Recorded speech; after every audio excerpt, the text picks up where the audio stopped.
Hello, welcome to നക്ഷത്ര കൂടാരം. അപ്പൊ ഞാനൊന്നൊരു ഡിഫറെന്റ് ലൊക്കേഷനാണ് പിടിച്ചത്. അവരൊക്കെ ഉറങ്ങുക, വെറുതെ തന്നെ അവരെ ശല്യപ്പെടുത്തുന്ന വിചാരിച്ചിട്ട് ഞാനിപ്പോ പോർട്ടിക്കോല ഇരിക്കുന്നത്.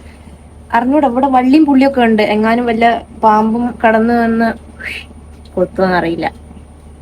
എവിടെയുണ്ട്. പിന്നെ ഇവിടെയൊക്കെ ഫുൾ സാധനങ്ങളൊക്കെ വെച്ചിട്ടുണ്ട്. എനിക്ക് അറിഞ്ഞൂടെ ഇതിന്റെ അകത്ത് ഏതെങ്കിലും ചുരുണ്ട് കൂടിയുണ്ട്. പിന്നെ നാട്ടിലെ ആണ്. ഇവിടെ ഇതുവരെ അങ്ങനെ ഒരു ഇതൊന്നും റിപ്പോർട്ട് ചെയ്തിട്ട് കേൾക്കുന്നില്ല ചെന്നൈയില്. പക്ഷെ പറയാൻ പറ്റില്ല, ഈ മലരന്മാരെല്ലാവിടെ എത്തും ഈ പാമ്പുകൾ. എന്തായാലും ഇപ്പം വലിയ പ്രശ്നമില്ലാന്ന് തോന്നുന്നുണ്ട്. അപ്പൊ ഞാൻ ഇന്ന് സംസാരിക്കാൻ വന്ന വിഷയം എന്ന് പറഞ്ഞാലുണ്ടല്ലോ, കഴിഞ്ഞ ദിവസം ഞാനൊരു വ്ളോഗ് ചെയ്തിട്ടുണ്ട്. കുരുവിനെ ഒരു കാസ്റ്റിംഗ് ഏജൻസിയിൽ അവര് വിളിച്ചിട്ട് അവരുടെ ഹെഡ് ക്വാർട്ടേഴ്സിൽ പോയിട്ട് കുറച്ച് ഷൂട്ടിന്റെ കാര്യങ്ങൾ ഒരു വ്ളോഗ് ചെയ്തിരുന്നു. പക്ഷെ ആ കാസ്റ്റിംഗ് ഏജൻസിന്റെ മറവിൽ ഉണ്ടായിരുന്ന സ്കാമിനെ പറ്റിയാണ് ഞാൻ ഇന്ന് പറയാൻ പോകുന്നത്. അന്ന് ഞാനത് പറഞ്ഞിട്ടുണ്ടായിരുന്നില്ല. അപ്പൊ ഞാൻ വിചാരിച്ചു വേറെ വീഡിയോയിൽ ചെയ്യാന്ന് വിചാരിച്ചിട്ടാണ് ഞാൻ അന്ന് പറയാൻ. അങ്ങനെ ഇതിലെന്താ പറയാനുള്ളത് എനിക്കെന്ന് വെച്ചാല്, ഞാൻ ഈ കാസ്റ്റിംഗ് ഏജൻസി ഇൻസ്റ്റാഗ്രാമിൽ കണ്ടതാണ് ഇവരുടെ ആഡ്. എന്നിട്ട് ഞാൻ അതിൽ ഡയറക്റ്റ് രജിസ്റ്റർ ചെയ്തിട്ട് ഇവരിഞ്ഞ റീച്ച് ഔട്ട് ചെയ്തു. പഠിച്ചിട്ട് ഞാൻ പറഞ്ഞു, സാറ്റർഡേ സൺഡേ ഏത് സമയത്ത് വേണമെങ്കിൽ നിങ്ങൾക്ക് വരാം. കുട്ടീൻ്റെ ഒരു ഓഡിഷൻ പോലെ ഒരു ടെസ്റ്റ് ഷൂട്ട് ചെയ്യാൻ നിങ്ങൾക്ക് രജിസ്ട്രേഷൻ ഫീ ഇല്ല, എൻട്രി ഫീ ഇല്ല, നിങ്ങൾ വന്നാൽ മതി, വന്നിട്ട് 40 മിനിറ്റിൽ കഴിയും എന്നൊക്കെ പറഞ്ഞിട്ട് ഇവർ പറഞ്ഞു.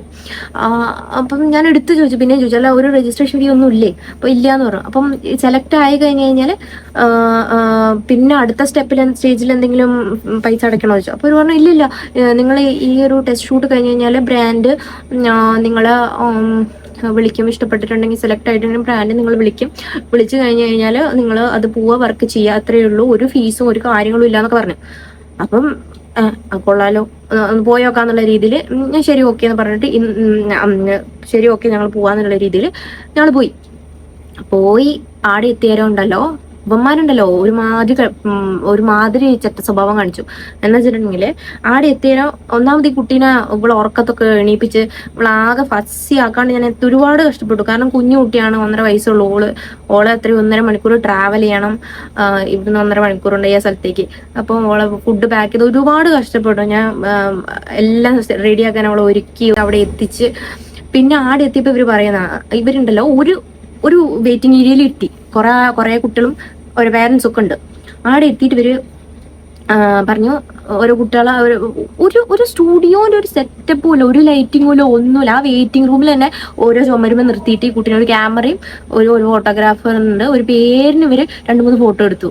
പേരിനെടുത്തിട്ട് ഇവര് അവിടെ ഒരു 5-6 ക്യാബിൻ ഉണ്ട്. അതിൻ്റെ അകത്തൊക്കെ ഓരോരുത്തർ ഇരിക്കുന്നുണ്ട്, ഓരോ ആൾക്കാർ ഇരിക്കുന്നുണ്ട്. ഓരോരുത്തേക്ക് ഓരോ ഫാമിലീനെ അങ്ങോട്ട് ഡയറക്റ്റ് ചെയ്ത് വിട്ടു. ഞങ്ങളെ ഒരു ക്യാബിനിലേക്കും വിട്ടു. എന്നിട്ട് ആടെ ഇരിക്കുന്ന ലേഡി ഞങ്ങളോട് പറഞ്ഞു, നിങ്ങൾ കുട്ടി സെലക്ട് ആയിട്ടുണ്ട്, അപ്പം നല്ല ഫേസ് വാല്യൂ ഉള്ളതാണ് കുട്ടിക്ക്, നിങ്ങൾ സെലക്ട് ആയിട്ടുണ്ട്. ഇവർ ഈ എടുത്ത ഫോട്ടോ നോക്കിയിട്ട് പോലും ഇല്ല. പിന്നെ എന്നോടും പറഞ്ഞിട്ടുണ്ടായിട്ടില്ലേ, കുഞ്ഞിന്റെ ഫോട്ടോ അയക്കി നിങ്ങൾ ഇന്ന് രജിസ്ട്രേഷൻ, അതായത് ഇവര് എന്നെ വിളിച്ച സമയത്തും പറഞ്ഞിട്ടില്ലേ, കുട്ടീന്റെ ഫോട്ടോ ഒറ്റൊന്നും ഞാൻ അയച്ചു കൊടുത്തിട്ടില്ല. അപ്പൊ ഓഡിഷൻ ഷൂട്ട് എന്ന് പറഞ്ഞിട്ട് ആണ് പോയത്. അന്നേരം ഇവര് പറഞ്ഞു, അപ്പൊ ഞാൻ ഇവര് ഫോട്ടോ പോയി നോക്കാണ്ട് പിന്നെ എന്തിനാണ് ഈ ഓഡിഷൻ ഷൂട്ട് എന്ന് പറഞ്ഞത്? ശരി, എന്തെങ്കിലും ആട്ടെ, സെലക്ട് ആയിട്ടുണ്ടെങ്കിൽ സെലക്ട് ആയിട്ടുണ്ട്. അത് കഴിഞ്ഞിട്ട് ഇവര് പറഞ്ഞു, പിന്നെ ആളെ ഭയങ്കര പുകഴ്ത്തല്ലേ, നിങ്ങൾ രണ്ടാളും നല്ല രസം ഉണ്ടല്ലോ, നിങ്ങളെ രണ്ടാളെയും കാണാൻ, നിങ്ങൾക്കും നോക്കിക്കൂടെ എന്നൊക്കെ ഇങ്ങനെ പറയുന്നുണ്ട്. അല്ല, ഞാൻ കുറച്ച് മോഡലിംഗ് ഒക്കെ ചെയ്യുന്നുണ്ട്, വല്ല ഓപ്പർച്യൂണിറ്റി കിട്ടിയാൽ ഞാൻ പോകുന്നൊക്കെയുള്ള രീതിയിൽ ഞാനും പറഞ്ഞു. കുറച്ച് കഴിഞ്ഞപ്പോൾ ഇവർ പറഞ്ഞു, കുറെ ഡീറ്റെയിൽസ് ഒക്കെ കളക്ട് ചെയ്തു. നിങ്ങൾ എവിടെയാന്ന്, എന്താന്ന്, നിങ്ങൾക്ക് താല്പര്യമുണ്ടോ ഈ കുട്ടീനെ വിടാൻ എന്നൊക്കെ പറഞ്ഞു. പിന്നെ അവസാനം ഒരു പറഞ്ഞു, ഇനി ചെയ്യേണ്ട കാര്യം ഒരു പോർട്ട്ഫോളിയോ ഉണ്ടാക്കുക എന്നുള്ളതാണ്. പോർട്ട്ഫോളിയോ ഉണ്ടാക്കാനായിട്ട് കുഞ്ഞിന്റെ ഒരു 8ഓളം ലുക്സ് വരെ നിങ്ങൾക്ക് പോർട്ട്ഫോളിയോയിൽ ചെയ്യാൻ പറ്റും. ആദ്യത്തെ 3 ലുക്ക് ആണെങ്കിൽ ലോക്കൽ ആയിട്ടുള്ള കമേഴ്സ്യൽ ആഡിലൊക്കെയാണ് നിങ്ങളെ കുഞ്ഞിനെ വിടാൻ പറ്റുക. അടുത്ത ഒരു 4-5 ലുക്ക് ചെയ്യുകയാണെങ്കിൽ തൊട്ടടുത്ത ആമസോണ്, ഫ്ലിപ്കാർട്ട് അങ്ങനത്തെ കുറച്ചുകൂടി ഇതിൽ ബെറ്റർ ആയിട്ടുള്ള ഇതിൽ വർക്ക് കിട്ടും. അതുമല്ല 8 വരെ ചെയ്യുകയാണെങ്കിൽ നിങ്ങൾക്ക് അതിനേക്കാൾ നല്ല കമേഴ്ഷ്യൽ ആഡ്സ് ഒക്കെ കിട്ടും. അതേപോലെ മൂവി അതിലേക്കൊക്കെ നിങ്ങൾ ബ്രാൻഡ്, അതായത് മൂവീസൊക്കെ നിങ്ങൾ അപ്രോച്ച് ചെയ്യും എന്നൊക്കെ പറയും. അപ്പൊ പിന്നെ എനിക്ക് കുറച്ചൊരു വശ ഇങ്ങനെ അടിച്ചോളി, ഇവരെന്താണ് ഇങ്ങനെ പറയുന്നത്, പോർട്ട്ഫോളിയോന്റെ കാര്യം പറയുന്നത്. അപ്പൊ ഇപ്പൊ എന്താ നടന്നത്, ഓഡിഷൻ ഷൂട്ട് എന്ന് പറഞ്ഞിട്ടല്ലേ വിളിച്ചത്. അന്നേരം ഒരു പറഞ്ഞു, ഈ പോർട്ട്ഫോളിയോ ഷൂട്ട് ചെയ്യാനായിട്ട് ഒരു ലുക്കിന് വെറും 5000 രൂപയേ ഉള്ളൂ. 5000 രൂപ? 5000 രൂപ? അതായത് 3 ലുക്ക് ചെയ്ത് കഴിഞ്ഞാൽ 5000 രൂപ ഒരു ലുക്കിന് 5000, 3 ലുക്ക് 15,000 രൂപ കൊടുത്തു കഴിഞ്ഞാൽ ലോക്കൽ ആഡിൽ ഒരുക്ക് നമ്മളെ കുട്ടീനെ വിളിക്കുന്ന പറയുന്നത്. ഞാൻ അപ്പൊ 8 ലുക്ക് ചെയ്യണേ 40,000 ഒട്ടിയോ, പോക്കറ്റ് കീറി പോവില്ല ഞങ്ങളെ. ഞാൻ അല്ല മാഡം, ഞങ്ങളോട് പറഞ്ഞിരുന്നത് ഇങ്ങനെയൊന്നും പറഞ്ഞിരുന്നില്ല, ഇവിടെ ഓഡിഷൻ നടക്കും, പിന്നെ അത് ആ ഫോട്ടോസ് അയച്ചു കൊടുക്കും, ബ്രാൻഡ് വിളിക്കും, പോവാന്നുള്ള രീതിയിലായിരുന്നു. അല്ലല്ല, ഇത് ഞാൻ സെലക്ട് ചെയ്തു കഴിഞ്ഞു നിങ്ങളെ, ഞാൻ സെലക്ട് ചെയ്തു കുഞ്ഞിനെ, 100ഓളം കുട്ടികളിൽ 7 കുട്ടികളെ സെലക്ട് ചെയ്തിട്ടുള്ള അതിലൊരാൾ നിങ്ങളുടെ കുട്ടിയാണ്. പിന്നെ എനിക്ക് എല്ലാ റൂമിൽ എല്ലാവരോടും പറയുന്നത്, അത് വേറെ കാര്യം. അന്നേരം ഞാൻ പറഞ്ഞു അതൊക്കെ ആയിക്കോട്ടെ, പക്ഷെ ഈ കാര്യം ഞങ്ങൾ പറഞ്ഞിട്ടില്ല. അപ്പൊ ഞങ്ങൾ പറഞ്ഞ കുറച്ച് സമയം തരും, ഞങ്ങൾക്ക് ഒരു ദിവസമെങ്കിലും ഞങ്ങൾക്ക് ഡിസ്കസ് ചെയ്യാനുള്ള ഒരു സമയം തരും. അപ്പൊ ഒരുണ്ടല്ലോ ഭയങ്കര ധൃതി, അമ്മൂമ്മനെ കിട്ടിക്കാനുണ്ട്, ഭയങ്കര ധൃതി. നിങ്ങൾ ഇപ്പൊ തന്നെ അത് ക്ലോസ് ചെയ്യണം, ആകെ കുറച്ച് സ്ലോട്ടേ ഉള്ളൂ, ഇന്ന് വേണമെങ്കിൽ ഇപ്പൊ തന്നെ ക്ലോസ് ചെയ്യാം. ഭയങ്കര പ്രഷർ തരും, ഭയങ്കര ഇവര് ഇങ്ങനെ ധൃതി പിടിക്കും, വിറലും, ഇപ്പൊ തന്നെ ചെയ്യണം. ഞാൻ പറഞ്ഞു അല്ല, ഞങ്ങൾക്ക് മുന്നേ അറിയാം, ഞങ്ങൾക്ക് പ്രിപ്പയർഡ് ആയിട്ട് വരുമായിരുന്നു അറ്റ്ലീസ്റ്റ്. ഇപ്പൊ പറഞ്ഞിട്ട് ഇപ്പൊ തന്നെ ചെയ്യുന്നു പറഞ്ഞാൽ അതും ഇത്ര വലിയൊരു ഭീമമായ സംഖ്യ ഞാളെങ്ങനെ പേ ചെയ്യും? ഒന്നും നോക്കാണ്ട് പേ ചെയ്യാൻ പറ്റുമോ? അത് ഇവരിങ്ങനെ വെർബലായിട്ട് ഇങ്ങനെ വായിട്ടലിക്കുന്നേ ഉള്ളൂ. ഇവരെ ഒരു തരത്തിലുള്ള ഒരു വേറെ രീതിയിലുള്ള വെരിഫിക്കേഷനും കാര്യങ്ങളും ഒന്നും ഇവർ കാണിക്കുന്നു പറയുന്നില്ല. നിങ്ങൾ ഇപ്പൊ പാർഷ്യലായിട്ട് ചെയ്താൽ മതി, ബാക്കി പോർട്ട്ഫോളിയോന്റെ എടുക്കാൻ വരുമ്പോൾ ചെയ്താൽ മതി എന്നൊക്കെ പറഞ്ഞിട്ട് ഇവര് ഭയങ്കര ഉടായ്പ ഇങ്ങനെ പറഞ്ഞുകൊണ്ടിരിക്കുക. അപ്പൊ ഞാൻ പറഞ്ഞു ഞങ്ങൾക്ക് അറ്റ്ലീസ്റ്റ് ഒരു 10 മിനിറ്റെങ്കിലും നിങ്ങൾ തരണം എന്ന് പറഞ്ഞു സംസാരിക്കാം. അങ്ങനെ ഞങ്ങൾ 10 മിനിറ്റ് വർത്താനം പറഞ്ഞോളി, എന്നിട്ട് തീരുമാനിച്ചതാണ്. അന്നേരം ഞാള് പറഞ്ഞു ഇപ്പുറത്തെ ഇവിടെ എന്ന് പറഞ്ഞിട്ട് നമ്മള് ഒരു തീരുമാനം എടുത്തിട്ട് പിന്നെ നമ്മൾ ആലോചിച്ചിട്ട് ദുഃഖിച്ചിട്ട് കാര്യമില്ല. എന്തെങ്കിലും അതിന്റെ ചുറ്റുപാടും കാര്യങ്ങളൊക്കെ അന്വേഷിച്ചൊക്കെ മതി, വെറുതെ എടുത്ത് ചെയ്യണം എന്നുള്ള രീതിയിൽ തന്നെ ഞാൻ എത്തി. അങ്ങനെ ഇമ്മ വന്നിട്ട് ചോദിച്ചെന്തായി കാര്യം എന്നൊക്കെ പറയുമ്പോൾ ഞാള് പറഞ്ഞു ഞങ്ങൾക്ക് അറ്റ്ലീസ്റ്റ് ഒരു ദിവസം നിങ്ങൾ തരികയാണെങ്കിൽ ഓക്കെ, അല്ലെങ്കിൽ ഞങ്ങൾക്ക് ബുദ്ധിമുട്ടാണെന്നുള്ള രീതിയിൽ പറഞ്ഞു. അല്ല അപ്പൊ ഞാൻ ചോദിച്ചു അപ്പൊ ഇന്ന് ഓഡിഷൻ ഷൂട്ടാന്നാണ് പറഞ്ഞത്, അപ്പൊ ഈ ഫോട്ടോസൊക്കെ എന്തായാലും പറഞ്ഞു അല്ല അത് എനിക്ക് വേണ്ടിട്ട്, അത് ഞാൻ സെലക്ട് ചെയ്ത. ഇവര് ഈ ഫോട്ടോ നോക്കിയിട്ട് തന്നെ അല്ല, ഇയാൾ എടുത്ത ഫോട്ടോ അയാൾ ക്ലിക്ക് ചെയ്തിട്ടുണ്ടോ എന്ന് എനിക്ക് പറഞ്ഞുകൂടാ, വെറുതെ ഇങ്ങനെ കാണിച്ചു തന്നിട്ട് പോയതാന്ന് തോന്നുന്നുണ്ട്.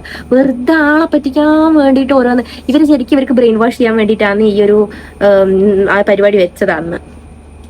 അല്ലാണ്ട് ഇവർ ഓഡിഷൻ ഷൂട്ടിനൊന്നുമല്ല, വെറുതെ ഈ പേരും പറഞ്ഞിട്ട് ഇവർക്ക് ആൾക്കാരെ ബ്രെയിൻ വാഷ് ചെയ്യണം. അതിനൊരു കാരണം വേണമല്ലോ, അതിനായിരുന്നു അയ്യ ക്യാമറയും പിടിച്ചെടുത്ത് ഇങ്ങനെ നടന്നത്, അല്ലാണ്ട് വേറെ ഒന്നിനുമല്ല.